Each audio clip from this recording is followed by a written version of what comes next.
तोते को हमने ऐसा पकड़ा है कि वो बच के नहीं निकल सकता है, और इसीलिए सारा का सारा हो रहा है डिस्ट्रैक्शन पॉलिटिक्स, कि देश की निगाह, ऑपोजिशन की निगाह पिंजरे में बैठा हुआ तोते की ओर ना चले जाए। तो हमें काफी क्लैरिटी है। आप देखिए, पूरे ऑपोजिशन के खिलाफ यहां पे एप्पल का नोटिस आता है। मैंने इसको थोड़ा आपके लिए बड़ा करके दिखाया है, देखिए अच्छी तरह देखिए, ये तोते का काम है, राइट। इसमें लिखा है, Apple believes you are being targeted by state sponsored attackers who are trying to remotely compromise the iPhone associated with your Apple ID. अब ये मेरे ऑफिस में सब लोगों को मिला है, वेणुगोपाल जी को मिला है, कांग्रेस पार्टी में लिस्ट बनी हुई है,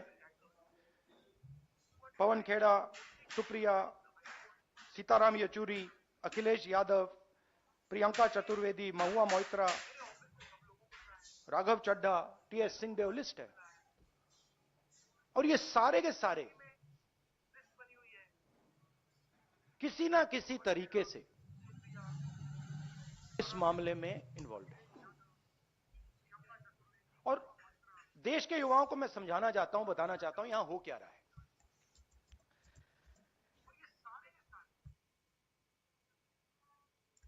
आपका ध्यान कभी इधर ले जाते हैं, कभी उधर ले जाते हैं, कभी इधर ले जाते हैं, आपके दिल के अंदर गुस्सा पैदा करते हैं, और जब आपके दिल में नफरत आती है, गुस्सा आता है, जो आपका भविष्य है, जो इस देश की पूंजी है, जो इस देश का धन है, उसको उठा के ये लोग ले जाते हैं। अदानी जी हिंदुस्तान के पोर्ट्स पकड़ा दिए, हिंदुस्तान के एयरपोर्ट्स पकड़ा दिए, मुंबई चाहिए सीडी का प्रयोग एयरपोर्ट दे दिया, एग्रीकल्चर बना दिए अदानी जी के लिए,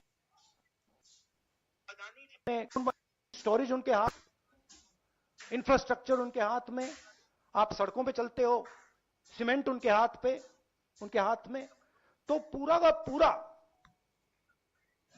देश ये 3-4 लोगों को पकड़ा रहे हैं। नुकसान किसका हो रहा है? हिंदुस्तान के युवा का हो रहा है। आपसे ये कहते हैं कि आप जाइए पढ़ाई कीजिए, आप जाइए आईएएस बनिए, आप जाइए इंजीनियर बनिए। आप में से 1% इंजीनियर बनेगा, 1% डॉक्टर बनेगा, 0.0000001% आईएएस बनेगा। तो ये आपको झूठे भविष्य का वायदा करते हैं, और जो आपका धन है आपके आंखों के सामने आपसे छीन के ले जा रहे हैं। ये हिंदुस्तान की आज सच्चाई है। हम लोग हैं जो इसके खिलाफ लड़ रहे हैं, मगर हम डरने वाले नहीं हैं, हम लड़ने वाले लोग हैं, हम पीछे नहीं हटेंगे। जितनी टैपिंग करनी है कर लो, कोई फर्क नहीं पड़ता, मुझे तो कोई फर्क नहीं पड़ता। अगर आपको मेरा फोन चाहिए मैं दे देता हूं, आपको उठा के ले लो। आपके कोई सवाल हो तो पूछिए। इंग्लिश। अच्छा नहीं, हिंदी में थोड़ा एक लाइन और। हिंदुस्तान की जो भविष्य है, उसके लिए सबसे जरूरी चीज न्याय है। अगर इस देश में, इस देश की जनता को, इस देश के युवाओं को न्याय ना मिले तो ये देश आगे नहीं बढ़ सकता। और मैंने बहुत बार बोला है और मैं बोलता रहूंगा, और हम ये काम करके दिखा देंगे कि कास्ट सेंसस के बिना इस देश के युवाओं को न्याय नहीं मिल सकता। और ये पूरा का पूरा डिस्ट्रैक्शन जो हो रहा है, जब अदानी जी पैसा चोरी करते हैं, किससे चोरी करते हैं? देश की आम युवा से चोरी करते हैं, पिछड़ों से चोरी करते हैं, दलितों से चोरी करते हैं, आदिवासियों से चोरी करते हैं। जब अदानी जी कोयले में, ऑस्ट्रेलिया में जब नाव चलती है, यहां आती है, जब वो ओवर इनवॉइसिंग करते हैं, तो अदानी जी किसकी जेब से चोरी कर रहे हैं पैसा? जो आप बिजली खरीदते हो उसमें अदानी टैक्स है, ट्रेन में आप जाते हो उसमें अदानी टैक्स है, फ्रेट घूमता है उस पर अडानी टैक्स है। टैक्स किससे, कहां से आ रहा है? पिछड़ों की जेब से, दलितों की जेब से, आदिवासियों की जेब से, गरीब लोगों की जेब से, छोटे व्यापारियों की जेब से, और पूरा का पूरा ट्रांसफर इनकी जेब में हो रहा है। In English brother, see, there's a beautiful story, old Indian story. There was a king, very nasty king, and he was attacking everybody, stealing from everybody. Everybody was disturbed, and his opposition would keep trying to fight him. Nothing would happen to the man. They'd keep attacking, keep attacking, keep attacking. And they're very confused. Why is nothing happening to this man? What is going on? And this went on for a couple of years, and then after some time, there was this wise man who used to do dhyan outside. And so they went to him and they said, what is going on? We keep attacking this man. Every day we attack this man, nothing happens to this man. And the gentleman said, look, the reason is that this man's soul is actually somewhere else. The frame, the image is of the king. But jo iski atma hai, the soul is somewhere else. So they asked him, where is the soul? And he said, the soul is there in a village in the corner. If you go, there's a little cage, and inside that cage there is a parrot. And if you go and you kill that parrot, the king will fall. Right? And that is exactly what is going on here. Mr. Narendra Modi's soul is Mr. Adani. Right? And no matter how much we attack Mr. Narendra Modi, it doesn't have an effect, because the soul is somewhere else. And now we've understood this. We've understood that the soul is there in the parrot, and now we are attacking the soul. And that is why all this is going on. That is why Apple is sending messages. Your phone is being targeted by state-sponsored attackers. Right? I used to think that, there's a ranking. People say, press people say, number one, number two. Number one, Mr. Modi. Number two, Mr. Amit Shah. And actually, the ranking is slightly different. It's number one, Mr. Adani. Number two, Mr. Modi. Number three, Mr. Amit Shah.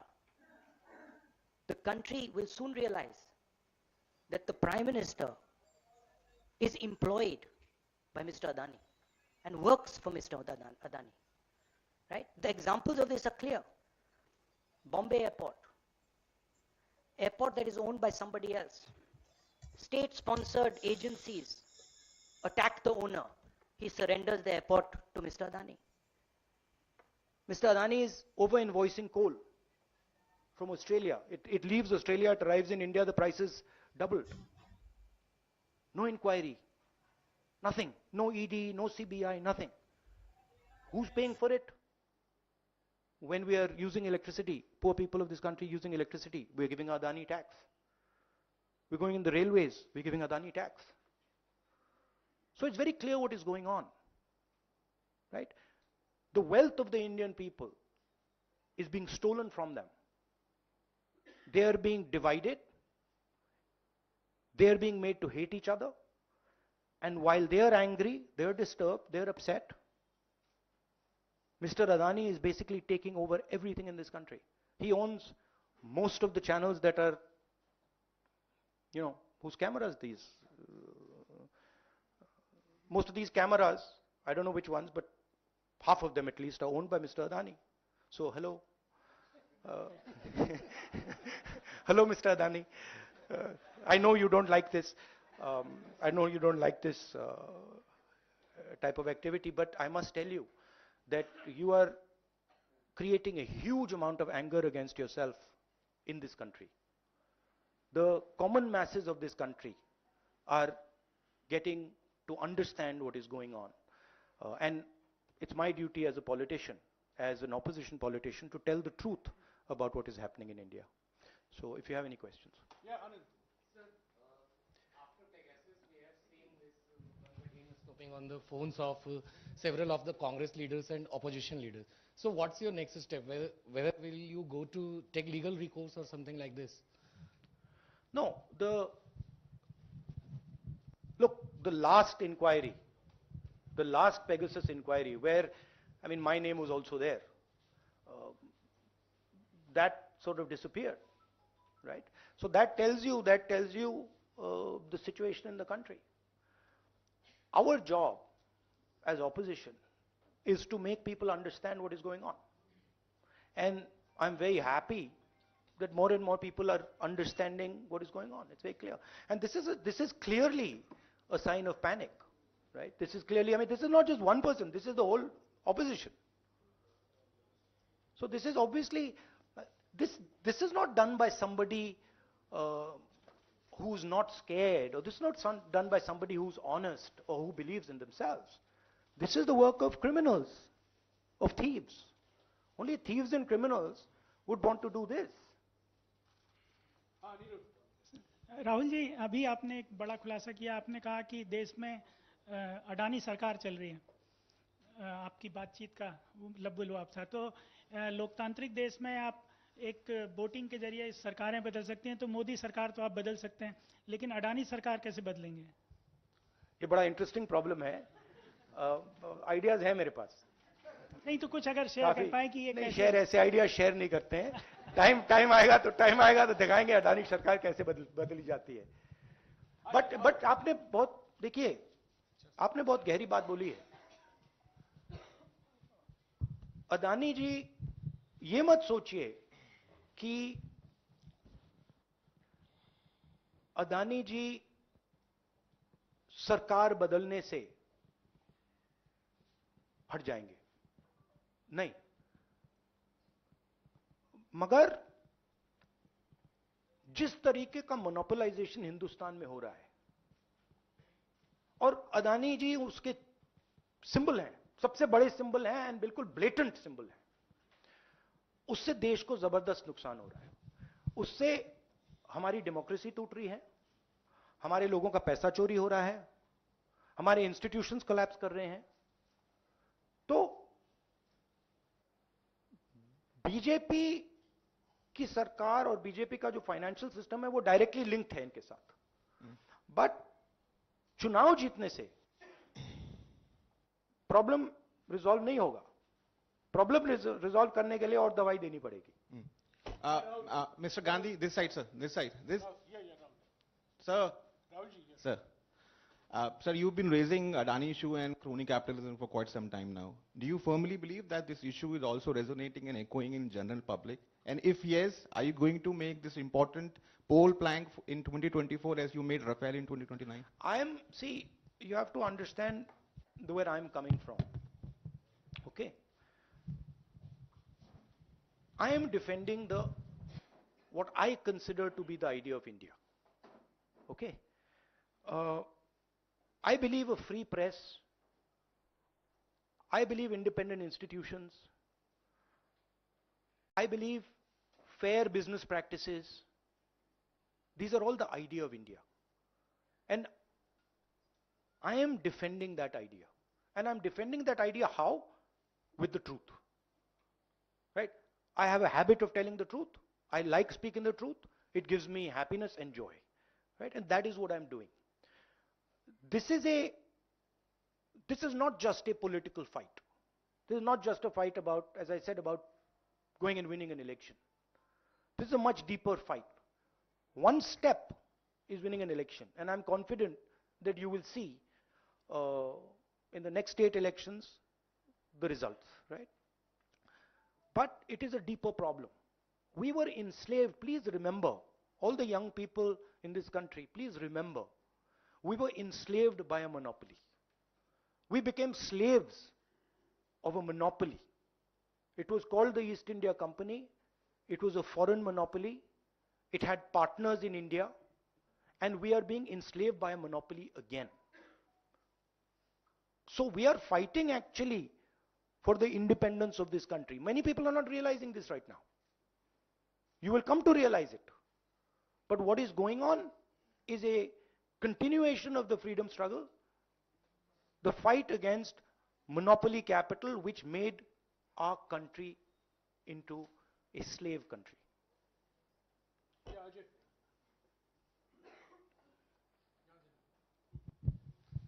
Rahul ji, अब आपको राजा के तोते का भी पता चल गया है और आप पिछले कुछ सालों से लगातार अडानी के मुद्दे को उठा रहे हैं। आपको लगता है कि ये जो लड़ाई है, अडानी, आप लगातार कहते हैं कि आपको अडानी से प्रॉब्लम नहीं है, मोनोपोलिज्म से प्रॉब्लम है। ये जो लड़ाई है, ये लड़ाई सिर्फ आप जिस तरह से आगे लेके जा रहे हैं, आपको लगता है कि मोदी सरकार से लड़ने के साथ साथ एक अपोजिशन के अंदर भी जो एक यूनानिमिटी आपको बनानी होगी कि एंटी अडानी या मोनोपोलिज्म ऑफ अडानी, वो भी एक बहुत बड़ी लड़ाई है जो आपको आगे लड़नी है? हाँ, सही बात है। बट देखिए, जिस लेवल का मोनोपोलाइजेशन हो रहा है, ठीक है, उससे सारे लोगों पर असर पड़ रहा है। आप झिझक झिझक के क्वेश्चन पूछ रहे हो, जनरली आप नहीं, बट जनरली जो आप थोड़ा घबरा के क्वेश्चंस पूछते हो, उसी मोनोपोली का असर है। ठीक है, कोई गैस सिलेंडर 1000 रुपए का दे रहा है, उसका लिंकेज है कोयले से, उसका भी कारण मोनोपोली, अदानी। एयरपोर्ट में अदानी, माल अंदर आता है हिंदुस्तान में, अदानी। तो मोनोपोली का इफेक्ट सिर्फ पॉलिटिकल लोगों को नहीं हो रहा है। हिंदुस्तान दो भागों में बंट रहा है, एक प्रो मोनोपोली, एक एंटी मोनोपोली। जो अदानी जी के खिलाफ बिजनेस वाले लोग हैं, वो भी इस बात को समझ रहे हैं, दे आर एंटी मोनोपोली। तो देश दो पार्ट्स में डिवाइड हो रहा है, pro monopoly, pro Adani control, and anti monopoly, pro people control. ठीक है, उसमें जनरली जो ऑपोजिशन की पोजीशन है, ब्रॉड जो पोजीशन है, वो एंटी मोनोपोली कंट्रोल है। राहुल जी नमस्कार। हाँ,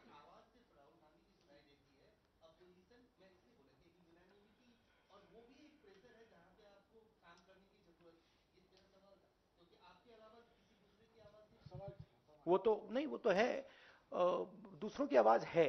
इट इज नॉट दैट दूसरों की आवाज नहीं है। आप लोग थोड़ा ज्यादा मेरे ऊपर फोकस कर जाते हो। राहुल जी नमस्कार। राहुल जी नमस्कार। नहीं, मैं अकेला नहीं हूं।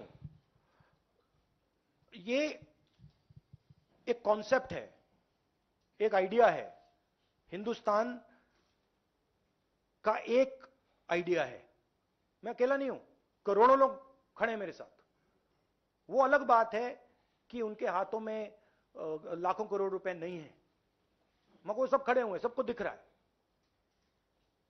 सबको दिख रहा है देश में क्या हो रहा है। अदानी जी एज नंबर 1, सबको दिख रहा है। राहुल जी नमस्कार। राहुल जी, मेरा सवाल है, आपने निष्पक्ष, राहुल जी इधर सामने, आपके ठीक सामने। राहुल जी नमस्कार। अब मेरा सवाल है, जिस तरीके से निष्पक्ष न्याय का आपने जिक्र किया है और उसमें भागीदारी रिजर्वेशन को लेकर ओबीसी का आपने जिक्र किया है, कल एक फैसला आया सुप्रीम कोर्ट का, क्या आपका ये जो बयान है इससे जुड़ा हुआ है, या कैसे न्याय कैसे निष्पक्ष सुनिश्चित हो, भागीदारी क्या न्यायपालिका में भी, क्या आप उसका जिक्र करें? आरक्षण का ये इशू स्पष्ट कीजिए, ये क्योंकि देखिए, मराठा आरक्षण को लेकर भी लड़ाई चल रही है। एक सिंबल है। अदानी जी एक सिंबल है। जैसे आपने कहा, मेरा पर्सनली अदानी जी के खिलाफ कुछ नहीं है, ठीक है। मैं स्ट्रक्चर को देख रहा हूं और मुझे स्ट्रक्चर में प्रॉब्लम दिख रही है। अगर अदानी जी का कोई और नाम होता तो मैं उसके बारे में बोलता। तो Adani ji has become a symbol of monopolization of India, and monopolization अब सब जगह पहुंच गया है। देखिए, पहले मोनोपोलाइजेशन बिजनेस में था, अब मोनोपोलाइजेशन रेलवेज में आ गया, ट्रांसपोर्ट में आ गया, पोर्ट्स में आ गया, एयरपोर्ट्स में आ गया, यहां आ गया, ईडी सीबीआई में घुस गया। Adani is controlling ED and CBI, brothers, right? Bombay airport, he got Bombay airport by controlling CBI and ED, so he's controlling the country. So that is my problem, number one. अब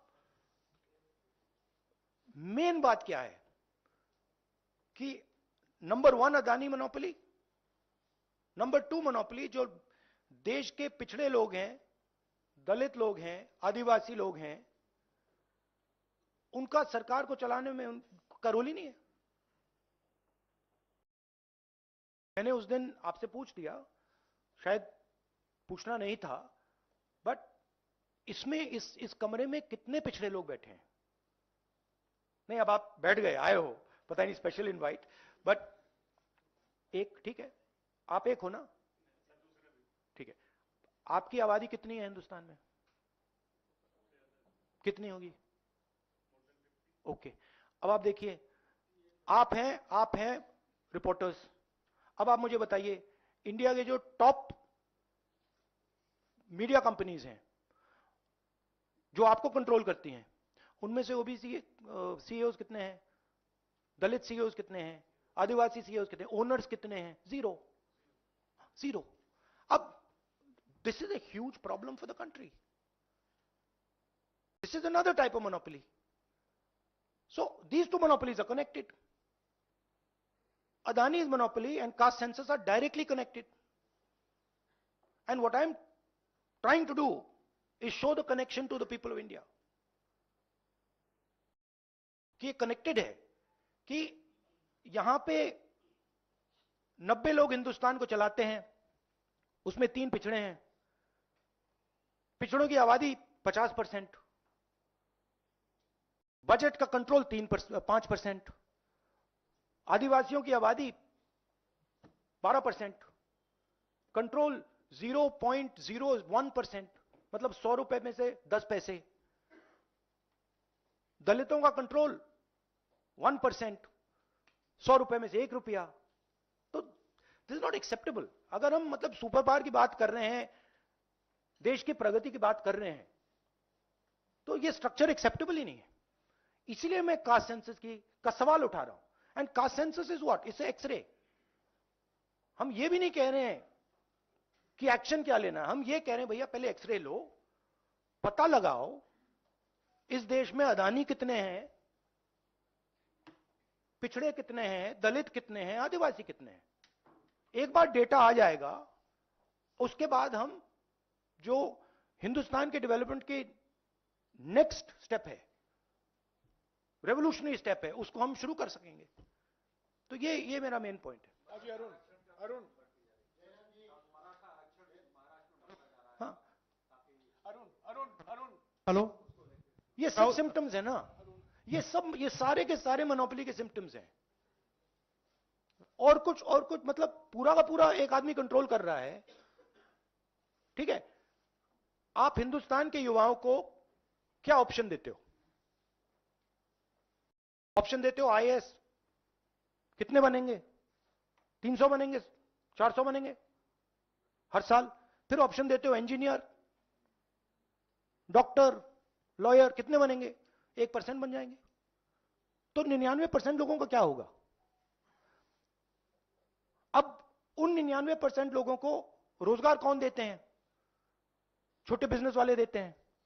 अब कोई पिछड़ा लड़का, कोई दलित लड़का कहता है भैया मैं छोटा सा बिजनेस चालू करना चाहता हूं, 15 सेकंड नहीं चलेगा उसका बिजनेस। क्यों? क्योंकि अदानी खड़ा है, उसको बैंक लोन नहीं मिलेगा। तो ये जो सारे के सारे अनएम्प्लॉयमेंट है, ये सारा का सारा स्ट्रक्चर इस मोनोपोली के कारण हो रहा है। आप बताइए, अदानी जी ने हिंदुस्तान के कितने बिजनेसेस खत्म किए हैं? लाखों बिजनेसेस उड़ा दिए हैं। और बिजनेस उड़ाने का क्या मतलब?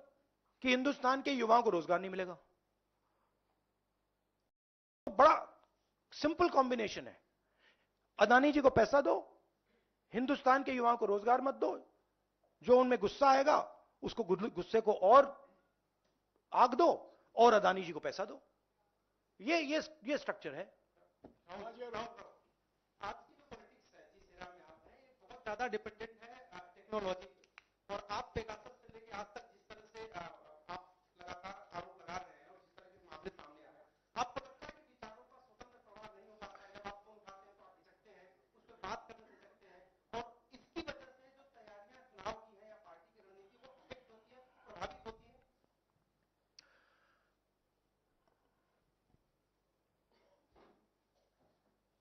देखिए, एक लेवल पे होता है। एक लेवल पे हमें मीडिया की जरूरत है, हमें सेल फोन की जरूरत है। मेरा मतलब YouTube चैनल है मेरा, उसको बंद कर रखा है, मतलब सप्रेस कर रखा है। मेरे ट्विटर को सप्रेस कर रखा है, फेसबुक को सप्रेस कर रखा है। हम सब जानते हैं। आपको आंकड़े चाहिए, हम दे देंगे। एक लेवल पे ये है। बट दूसरी लेवल पे क्या होता है, जब ये सारे रास्ते बंद हो जाते हैं तो फिर हमें इनोवेट करने की जरूरत होती है, और फिर सचमुच की राजनीति शुरू होती है। मतलब ये लोग सोचते हैं कि भैया हम टेक्नोलॉजी को कंट्रोल करके हिंदुस्तान के युवाओं के अंदर जो दर्द है उसको कंट्रोल कर लेंगे। वो नहीं आएगा हाथ। हम अडेप्ट कर रहे हैं। भारत जोड़ो इसका एक बहुत अच्छा उदाहरण है। उसमें कोई टेक्नोलॉजी की जरूरत नहीं है। आप पूरी टेक्नोलॉजी बंद कर दो, बंद की इन्होंने, पूरा मतलब दम लगा दिया, कोई फर्क नहीं पड़ता। तो एक्चुअली जिस लेवल पे हम पहुंच गए हैं, मुझे लग रहा है, बड़ी इंटरेस्टिंग बात है, मुझे लग रहा है कि पुराने औजार ज्यादा बेनिफिशियल हैं, ज्यादा इफेक्टिव हैं, और हम इनको पुराने औजारों से ही मारेंगे। अब देख लेना, एंड में ये पुराना औजार, सबसे पुराना औजार कौन सा है? सच्चाई है। उसी से हम इनको पकड़ के, आखिरी सवाल संजीव, कोई भाग नहीं सकता। Last time, this issue, the issue of snooping came up was last year, when the Pegasus issue had come up and the entire monsoon session of parliament had been washed away. Now this time again this issue has come up. So how are you going to strengthen the voice against this issue, and whether it is going to die down again, and what you plan to do going forward, whether you're going to move the courts? If you had given me this in, Manmohan Singh ji's government time or Vajpayee ji's government time, this was a explosive. This was like dynamite. It would blow any government to bits. If you had given, in Vajpayee's government, if you had given me Rafael, I'd have blown the government. You wouldn't have found the government, right? If you had even given me the fact that CBI raids the Bombay airport owners, and the thing goes to Mr. Adani, that would have toppled the government, right? So the old tools just don't work anymore, which means that the structure is broken, which means new tools have to come and then new structure has to be built, which for me is a very interesting and exciting time. Because, no, seriously, because we can construct things that we could never have imagined 5 years ago, 7 years ago, 10 years ago. मतलब यहां रास्ता बंद हो गया, but बहुत बड़ा मैदान खुल गया है। और अगर हम हिंदुस्तान की प्रगति